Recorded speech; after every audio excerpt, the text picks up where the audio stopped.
before I take it out of the box and do the whole deboxing thing, this kit,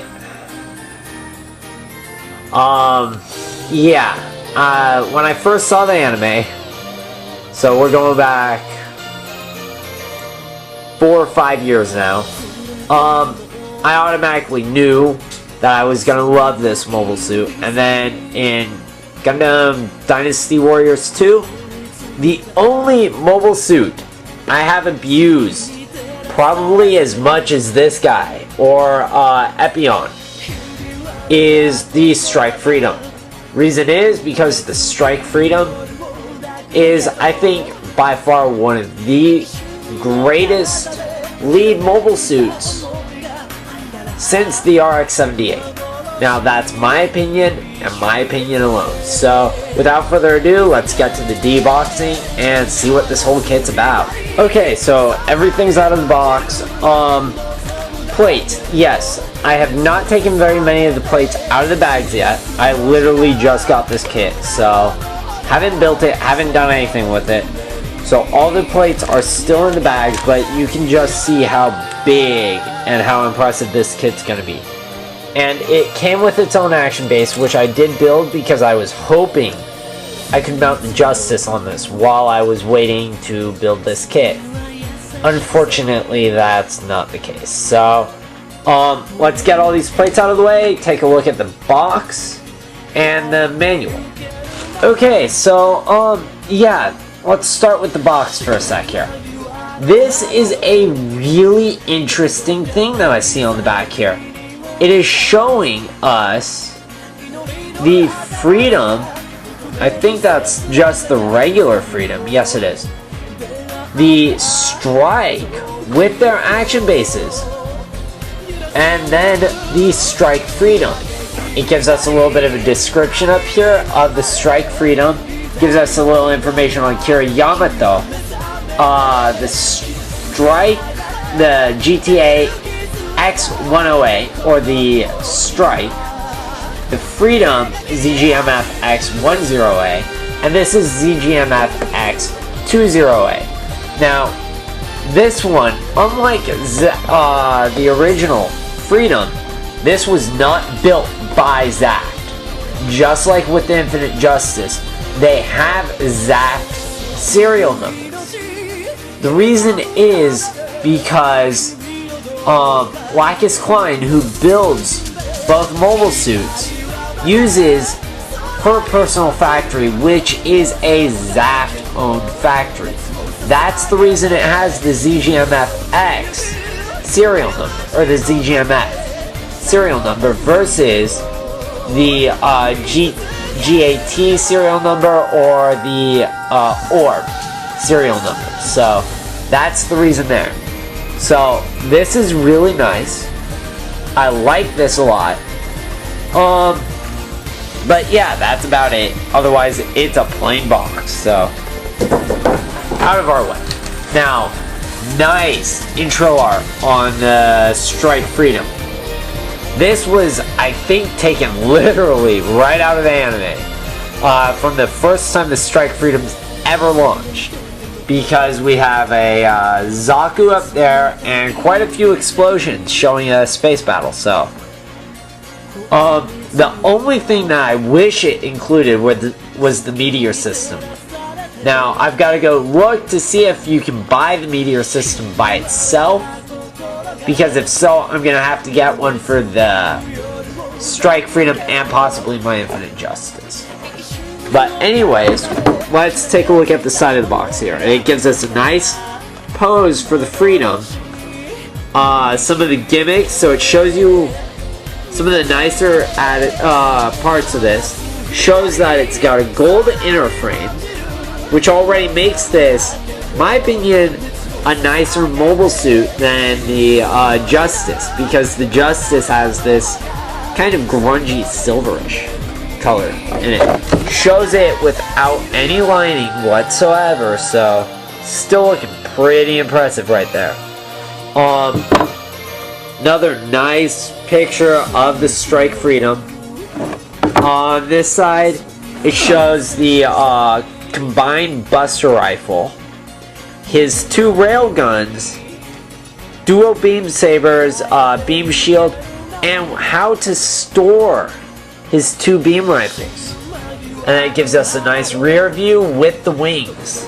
So that's pretty impressive. And then back to this.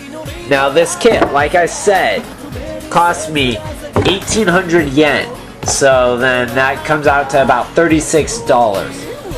Now with the other kit, which was about 25 plus shipping and handling and import fee, the 2 kits cost me about $114. So that was for the Von Savior kit, which I will review, but I have to learn a bit about its backstory before I can do that.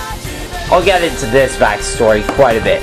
And for those fans that don't know, this is actually Kira's 3rd, well, technically his 4th mobile suit, because he does borrow Kigali's Strike Rouge and totally trashes it. So we'll get into that a little later, because that's kind of interesting story. So onto the manual. We got what group it belonged to, which isn't correct. Its serial number, the name, once again what the affiliation is, and then that with a nice profile picture of the Strike Freedom. So as we open it up, it tells you how to cut the parts off, you know, the standards that it gives you. Tells you all the different parts of it. Then it goes into all the plates. Then talks about how to build the body unit. It gives us a nice imagery. I like this about some of these kits. It gives you kind of like how they built it type stuff to it. So that's kind of a nice touch. How to build the head unit, you know. Gives us a nice diagram of that leg. Once again, I'm really liking that stuff when they do that. Shows us the waist, the legs again. Nice inner pictures here. So we've got the Strike Freedom when he was launched. I think that's against the Legend. Yeah, that's the Legend he's fighting right there. Full throttle in burst mode. And then we have the Infinite Justice, the Akatsuki's back here. And then Strike Freedom naturally. I actually think that's pronounced Akatsuki, so sorry if I mispronounce it again. Kira once again saving Kigali, who's in the Akatsuki over there. Him flying with the Eternal, and then him launching for the first time. If you want to do alternate paints, and a nice action post, once again showing us that beautiful gold inner frame. So I'm really looking forward to that. How to extend the wings for burst mode. How to maneuver the action base. So if you want him off in a different position than just standing straight up, him in a kneeling position, once again showing us that inner gold frame here. So they're really trying to emphasize that. And then shows us how to connect everything, the wing units. Yeah. And then this is what threw me off. So shows us the action stand here, how to extend the wings and everything. But when you open this page up, shows you the rifles and how to convert the rifle into its duo buster form. Shows you also how to mount the new beam shield on the Freedom, sorry. And then the railgun system.